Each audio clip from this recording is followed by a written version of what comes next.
Hey family, today is day 2 of my diagnosed COVID positivity. Ray just left to go get some sea moss for me to add to some smoothies. I spoke to a master herbalist yesterday, and she suggested that I add the sea moss gel, or I take 2 tablespoons of it a day. She said I could take it straight, which is going to be nasty, or I could put it into like a green smoothie. So but I'm sitting here and I'm just talking with God and in silence. And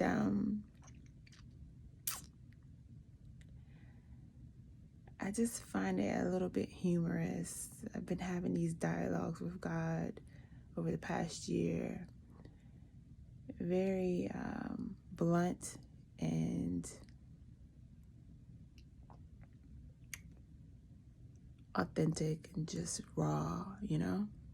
I've had these conversations with him for years, decades, but this year's been a little bit different. But you remember last week when they had the it wasn't an eclipse, but it was like a what was it called? Super moon, or this something like the North Star, like Saturn and Mercury crossing each other's path or whatever. Everybody was in a big uproar about it. So me and the girls went outside. Ray wasn't home. We went outside to look at it, and we were looking in the sky, and there was a whole bunch of clouds, and there was the moon, and then we couldn't figure out where the star was. There were so many stars in the sky that night, and it was so bright. So there were like 2 that we kind of thought that maybe, and I have it in my phone, but I was so emotional that day, and just in it, right? The girls went inside because it was too cold, and I stayed out there and I prayed. I looked up at the sky, and I prayed, and I said, Daddy, I need a new perspective. I want to have a new encounter with you. I need to know that there's more, if there's more to this experience and this walk with you than what I have experienced. I feel stuck, and I feel like I'm not giving you the glory you're due with my existence. If I am, then please offer me some contentment and knowing that I'm on the right track. And if I'm not, then come see about me. And I was kind of emotional in that prayer, but it was very sincere. It was almost like a beckoning, like my heart was crying more so than my body and my mind and my eyes, you know. And then I remember when COVID first started, and I was like, the immediate response I had was like, que sera, sera. What's meant to be will be. You know, I really believe that God was cleansing the earth and resetting a lot of things back, like a mass reset, just of people's perspectives, their minds, their alliance, their allegiance, their loyalty, their faith, their relationship with Christ, their relationship with their families, everything, and I remember saying, okay, I'm not going to let this be fearful of this, if this is my time, it's going to be my time. If this is how God sees fit for me and my family to go, we're going to go. We're going to follow the procedures as much as we possibly can, and still live life and enjoy life. But we're not going to be reckless. However, what's going to be is going to be. And then people started passing. My husband has had probably about 7 people in his family pass. Some of them COVID related, some of them unknown because it was like right around the time when it first came out. There's been people on my mom's side of the family, my stepdad, pop's side of the family. And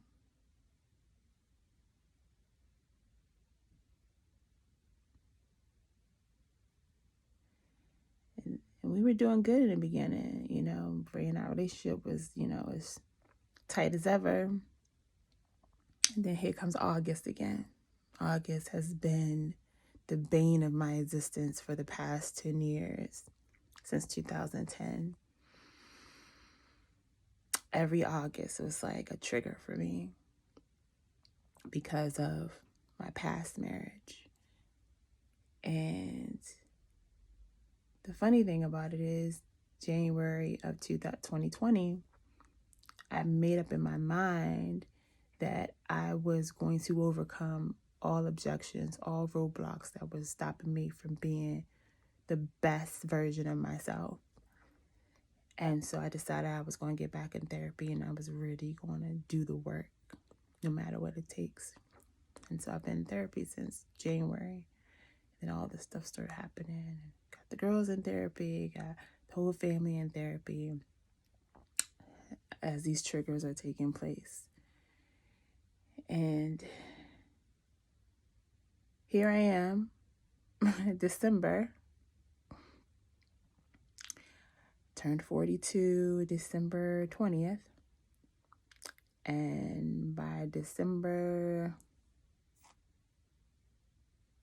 27th, I'm diagnosed with COVID, or 29th, 9 days later. And I'm the only one in my family that has it, in my immediate household. Ray, Nyla, Rachel, always in and out this house, going to school, daycare, work. None of them have it but me. And all of this stuff is coming to pass, and I'm feeling like, I've had years where I was like, Daddy, maybe I'm better off with you. I'd rather be with you than I'd be here. This life is too hard. It's too painful. It doesn't seem like it's worth it. Every time I turn around, somebody's dumping their issues on me, and I have to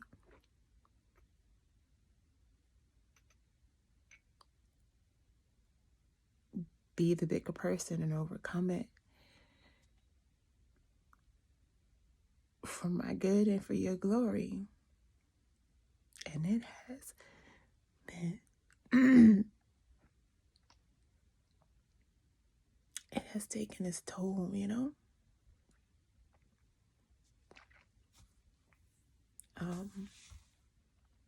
but through it all, I have found a way to hold on to my faith, even when it was just the size of a mustard seed, and most times it was.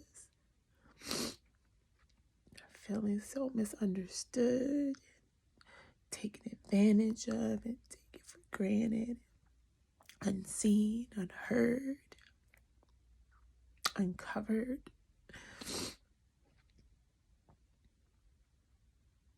Just pushing my way through. For my babies, try to be the best example of a godly woman I could be. I made a lot of mistakes, but I've owned up to them. not just to myself, but and to God, but to my children, you know. Back in September, I had a very difficult conversation with them about my truths and what I've experienced and my perspective on it.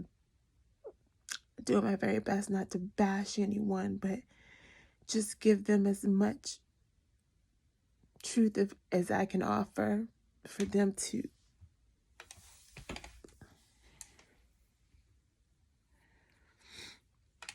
have, just in the case that I'm no longer here, you know? Who knows when that will be? So today I'm sitting here in a room and I just, all of a sudden it just was like, and I just started laughing. And I was like, God, you have a funny sense. You have a crazy sense of humor. Like,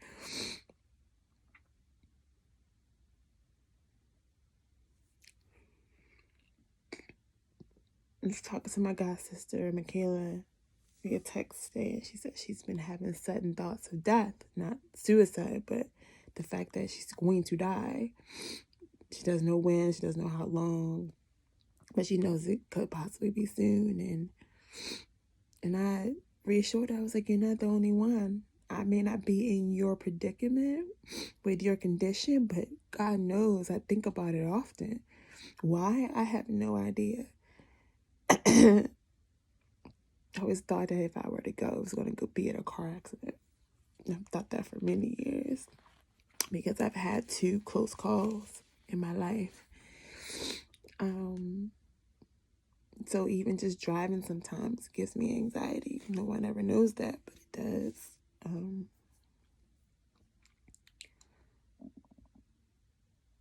But I've been thinking about it a lot lately too, you know?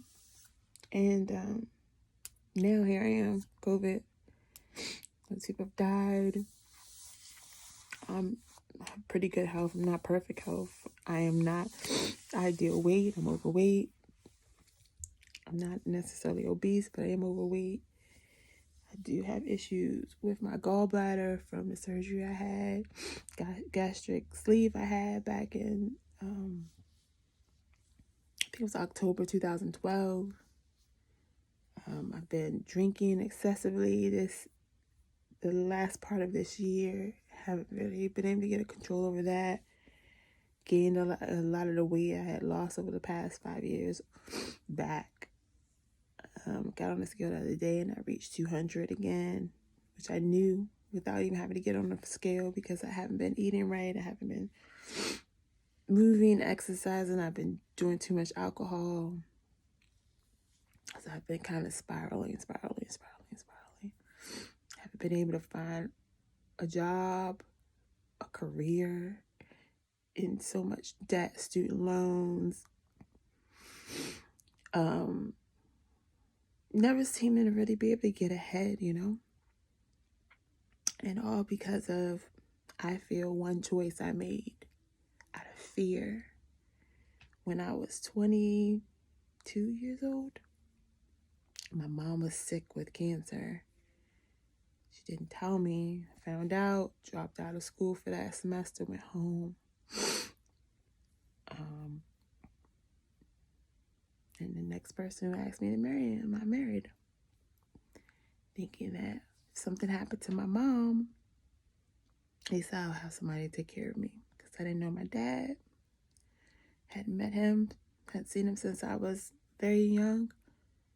I had my brother who was special needs. Hadn't graduated. Struggling through school. Being able to concentrate.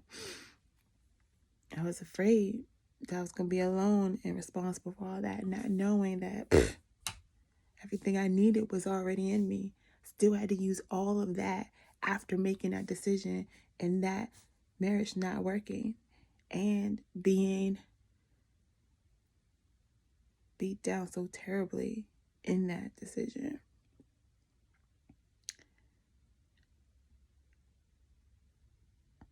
I still had to pretty much endure the same trials I would have had to endure if my mom would have passed prior to making that decision. After her illness, and she didn't pass, but I made the decision to marry this person, to I really didn't know.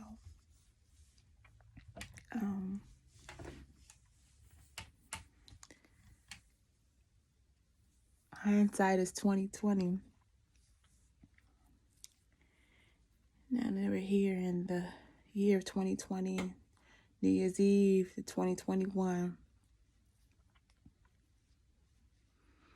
Here I am reflecting, very likely at death's door if I don't do this right. And wondering if I made God proud.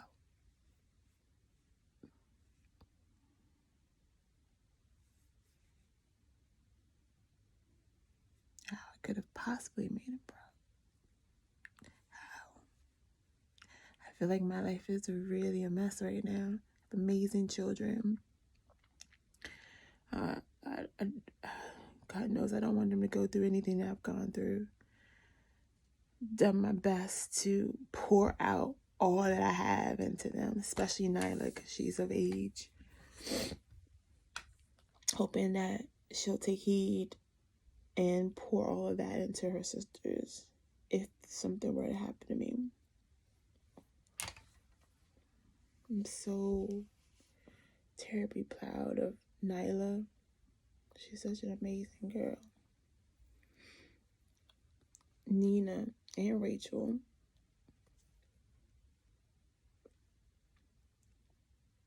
Grateful for the example of a man and father they have in Raymond. And Pop, Gary, and Papa Doc. These are amazing men.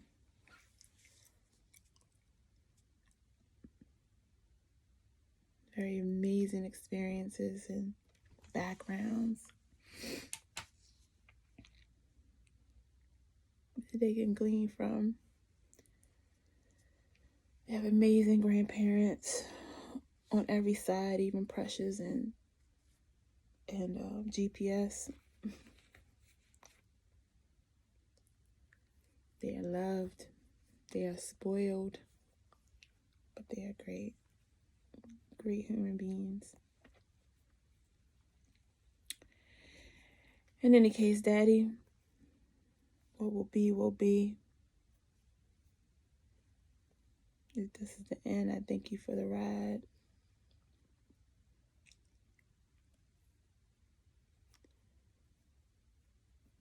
And if it's just the beginning, I look forward to the future, to better days, that new encounter, that new experience, whatever it may be, whether it be on this side of glory or the other. Right now, I feel pretty decent. You know, I have a little sore throat still and tightness in my chest, but I got all this medicine in me, so I'm going to stop taking the Tylenol in the Motrin for the next 24 hours, see where my symptoms are, and then make a decision if I'm going to go back in urgent care tomorrow or Saturday for them to run some tests. I don't have any congestion right now, praise God, thank you, Jesus. Pray it stays that way.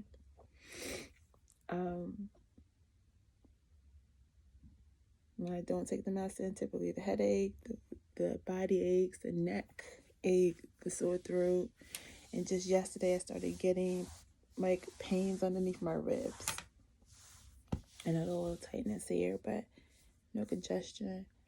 And I hear that the mucus is the worst part of COVID, so I'm doing everything I can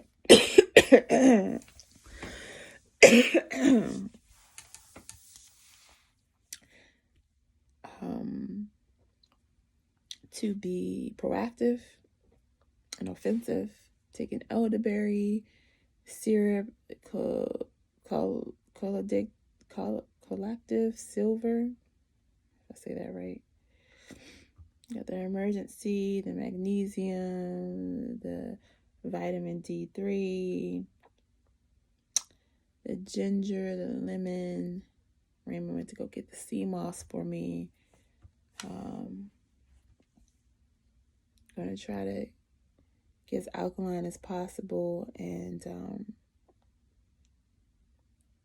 eat mostly fruits and vegetables and bone broth. Oranges, lemons, limes, grapefruits, tomatoes.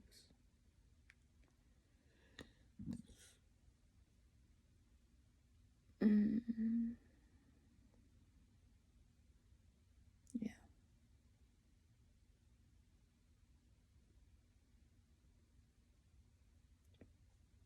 I love you. Whoever ends up watching this ever in life. Maybe no one, but and Daddy. Jesus, I love you too.